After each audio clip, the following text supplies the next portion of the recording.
হাসপাতালে হাম রোগীদের পরিদর্শন। গতকাল স্থানীয় শহীদ সোহরাওয়ার্দী মেডিকেল কলেজ হসপিটালে হাম আক্রান্ত রোগীদের দেখতে পরিদর্শনে যান সংশ্লিষ্ট কর্মকর্তারা। এই সময় তারা রোগীদের শারীরিক অবস্থা সম্পর্কে খোঁজখবর নেন এবং চিকিৎসা সেবার সার্বিক পরিস্থিতি পর্যবেক্ষণ করেন। আপনারা কবে আসছেন মা? আমরা আমরা 24 তারিখে গেছি। আমিও তো 24 তারিখে গেছি। একদম রেডি গেছি স্যার। আপনার বাচ্চার কি হয়েছে বলেন? ওই যে আমার সাথে জ্বর কাশ। এখন কি অবস্থা আল্লাহর রহমতে? এখন খাইতে পারে না, মুখে দুধ দিলে কাশে।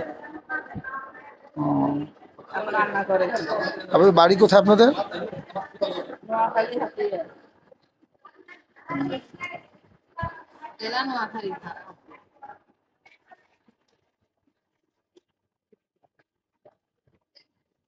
সেটা হাফ চামচ করে 3 বার দিবেন। হ্যাঁ, নার্স লিখে দেন আমাকে। আল্ট্রাসাউন্ড নিয়েছেন।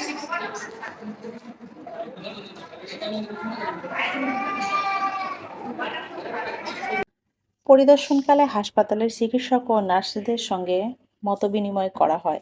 চিকিৎসকরা জানান, হাম একটি সংক্রামক রোগ হলেও সময়মতো চিকিৎসা ও যথাযথ পরিচর্যার মাধ্যমে অধিকাংশ রোগী সুস্থ হয়ে ওঠে।